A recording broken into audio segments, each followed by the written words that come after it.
அறிவினும் ஒளி வீச, ஆற்றல் எனும் மகாசக்தி எழுதுகோலாய் இயங்க, பகுத்தறிவை பரவச் செய்த பண்பாளனாக கோடானு கோடி நெஞ்சங்களில் வாழ்ந்து கொண்டிருக்கும் சரித்திர நாயகன், பண்பாட்டு பெட்டகம், தமிழகம் கண்டெடுத்த தவப்புதல்வன், கொள்கை முழக்கமிடும் தமிழ் முரசு, கடமை கண்ணியம் கட்டுப்பாடு இவைகளை விதைத்து அறுவடை செய்ய மக்கள் மனங்களிலே எழுத்தாணி கொண்டு உழுதவர் நம் அண்ணா.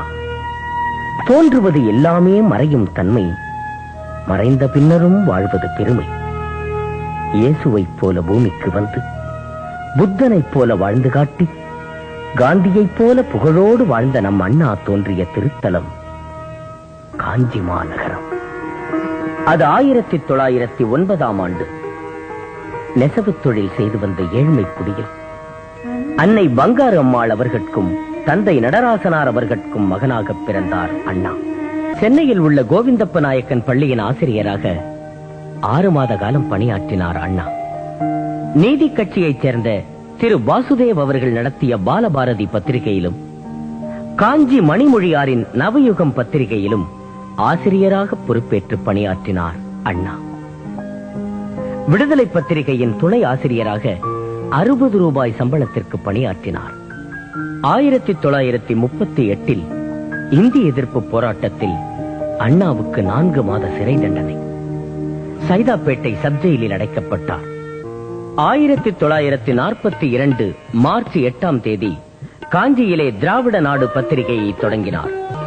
நாடகத்தின் வாயிலாக நல்ல பல கருத்துக்களை கூற முடியும், இதனால் நாடு நலம் பெறும் என அண்ணா எண்ணினார். சந்திரோதயம், சிவாஜி கண்ட இந்து ராஜ்யம் நாடகங்களை எழுதி அவரே நடித்தார். வேலைக்காரி, கத்தியத்தான் தீட்டினாய ஒழிய உன் புத்தியை தீட்டவில்லை. ஓர் இரவு திரைப்படமாகவும் இது வெளிவந்தது. 1946இல் புரட்சி கவிஞர் பாரதிதாசன் அவர்களுக்கு 25,000 ரூபாய் பொற்கிழி வழங்கி கௌரவித்தார் அண்ணா. 1948இல் மீண்டும் இந்தி எதிர்ப்பு. சென்னை மத்திய சிறையில் அண்ணாவுக்கு சிறைவாசம். 1949இல் தந்தை பெரியாரோடு கருத்து வேறுபாடு ஏற்பட்டு திராவிடர் கழகத்தில் இருந்து பிரிந்து ராபின்சன் பூங்காவில் கூட்டம், திமுக உதயமானது. 1950இல் ஆரிய மாயை என அண்ணா அவர்கள் எழுதியிருந்த புத்தகத்துக்கு தடை விதித்து சிறை தண்டனையும் விதித்தது அன்றைய அரசு. 1951இல் திராவிட முன்னேற்ற கழக முதல் மாநாடு மிகச் சிறப்பாக சென்னையில் SIAA திடலில் நடைபெற்றது. நெசவாளர் துயர் துடைக்க கைத்தறி துணிகளை சுமந்து ஊர் ஊராக விற்றார் அண்ணா. 1956இல் திருச்சியில் திராவிட முன்னேற்ற கழகத்தின் 2வது மாநில மாநாடு நடைபெற்றது. அதில் தேர்தலில் ஈடுபடலாம் என்பதற்கு அமோக ஆதரவு கிடைத்தது. 1957ஆம் ஆண்டு நடைபெற்ற பொது தேர்தலில் காஞ்சியில் வேட்பாளராக நின்று வெற்றி பெற்ற அண்ணா அவர்கள் சட்டமன்றத்திற்கு சென்றார். 1962இல் டெல்லியில் மாநிலங்களின் அவை உறுப்பினராக அண்ணா தேர்ந்தெடுக்கப்பட்டார். விலைவாசி போராட்டம். அண்ணா கைது செய்யப்பட்டு வேலூர் சிறையில் அடைக்கப்பட்டார். இந்திய சீன போர் துவங்கியது. தேசத்தை நேசிக்கும் மாண்புடைய அண்ணா அவர்கள் இருமுறை வானொலியில் பேசினார். நிதி திரட்டி அரசுக்கு 2/12/62 வழங்கினார். தமிழ்நாட்டில் இந்தி திணிக்கப்படுவதை அண்ணா கடுமையாக எதிர்த்தார். 1967 பொதுத் தேர்தல் நடந்து முடிந்தது. ஓட்டு எண்ணிக்கையில் பெரும்பான்மையான தொகுதிகளிலும் திராவிட முன்னேற்ற கழகமே முன்னணி என வானொலியில் செய்தி வந்தபடி இருந்தது.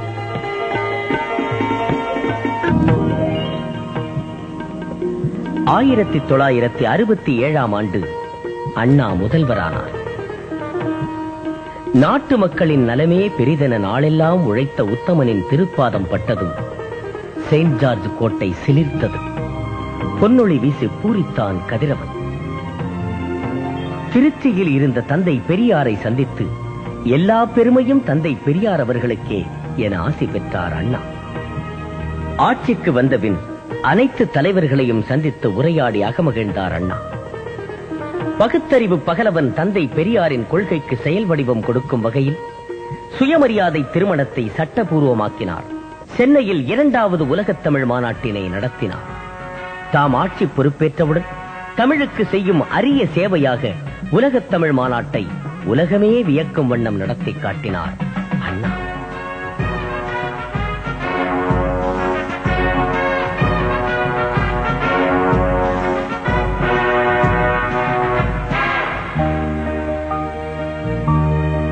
ஏல் பல்கலைக்கழகத்திலிருந்து வந்த அழைப்பை ஏற்று அமெரிக்காவுக்கு பயணமானார் அண்ணா. ஏல் பல்கலைக்கழகத்தில் சப் ஃபெலோஷிப் பட்டம் அளிக்கப்பட்டது. ரோம் நகரில் திரு போப் அவர்களை சந்தித்தார். திருக்குறளையும் போப் அவர்களுக்கு அன்பு பரிசாக அளித்தார் அண்ணா. சென்னை திரும்பியதும் அண்ணா அவர்களுக்கு டாக்டர் பட்டம் அளித்து கௌரவித்தது அண்ணாமலை பல்கலைக்கழகம். நோயின் தாக்குதலால் துவண்டார் அண்ணா. லட்சியத்தை நோக்கி நெடுந்தூரம் ஓடி வந்த களைப்போ, கொள்கை கனலில் குதித்து எழுந்ததால் வந்த இளைப்போ, போதும் நீ பட்ட துயர் வந்துவிடு மகனே என இயற்கை அழைத்த அழைப்போ, நோய் அண்ணாவை வாட்டியது. மருத்துவ சிகிச்சைக்காக அண்ணா அமெரிக்காவுக்கு பயணமானார். அங்கே மருத்துவ சிகிச்சை அளிக்கப்பட்டது. அண்ணாவின் நலம் விசாரித்தார் இந்திரா காந்தி அவர்கள். சிகிச்சை முடிந்து சென்னை திரும்பினார் அண்ணா.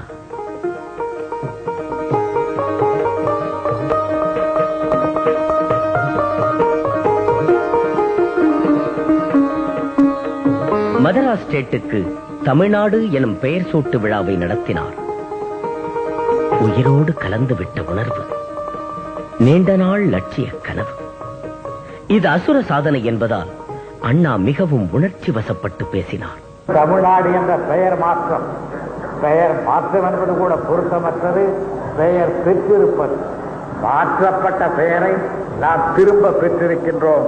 இந்த அரசு வந்த பிறகுதான் அது நடைபெற வேண்டும் என்று வரலாற்றினில் இருக்கிறது என்று நான் கருதுகின்றேன். கலையுலகில் நெடுங்காலம் தொண்டாற்றி பகுத்தறிவு பிரச்சாரம் செய்த கலைவாணருக்கு சிலை வைத்து விழா கொண்டாடினார் அண்ணா. அண்ணா அவர்கள் பங்கேற்ற நிகழ்ச்சிகளில் இதுவே கடைசி நிகழ்ச்சியாக அமைந்துவிட்டது.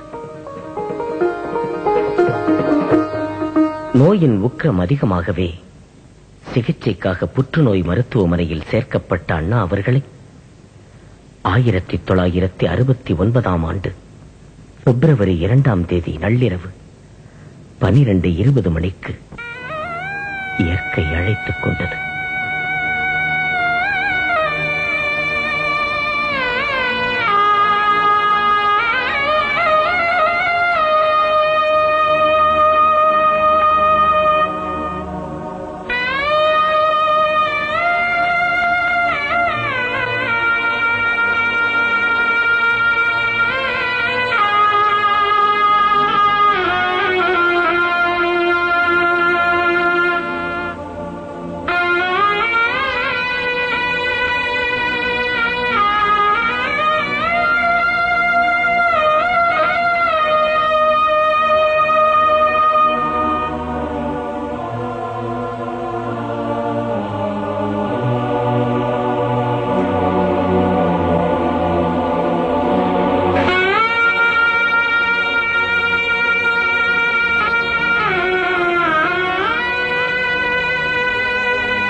அண்ணன் தமிழின்பால் வைத்துள்ள பற்றுதலை உலகறிய அந்த அண்ணனுக்கு ஒரு சிலை சென்னையிலே வைத்தபோது ஆள்காட்டி விரல் மட்டும் காட்டி நின்றார்.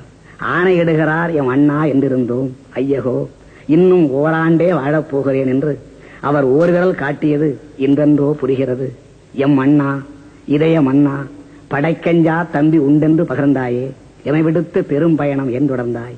உன் கண்ணொளியின் கதகதப்பில் வளர்ந்தோமே, எம் கண்ணெல்லாம் குளமாக ஏன் மாற்றிவிட்டாய்? நிழல் நீதான் என்று இருந்தோம், நீ கடல் நிலத்துக்குள் நிழல் தேட போய்விட்டாய். நியாயந்தானா? கடலடியில் இருக்கின்ற முத்தெல்லாம் முத்தல்ல, நான் தானடா நன்முத்து எனச் சொல்லி கடற்கரையில் உறங்குதியோ? நாத இசை கொட்டுகின்ற நாவை ஏன் சுருட்டி கொண்டாய்? விரல் அசைத்து எழுத்துலகில் வித்தைகளை செய்தாயே, அந்த விரலை ஏன் மடக்கிக் கொண்டாய்? கண்மூடிக்கொண்டு நீ சிந்திக்கும் பேரழகை பார்த்துள்ளேன். இன்று மண்மூடிக்கொண்டு உன்னை பார்க்காமல் தடுப்பதென்ன கொடுமை? கொடுமைக்கு முடிவு கண்டாய், எமை கொடுமைக்கு ஆளாக்கி ஏன் சென்றாய்? சென்னையில் வங்கக் கடலோரம் அண்ணாவுக்கு நினைவு சின்னம் அமைக்க வேண்டும் என்ற அந்த இடத்தை தேர்ந்தெடுத்தவர் கலைஞர் அவர்கள். கோடிக்கணக்கான மக்களின் பார்வையிலிருந்து அண்ணா மறைந்து விட்டாலும் அத்தனை நெஞ்சங்களிலும் அண்ணா வாழ்கிறார், வாழ்கிறார்.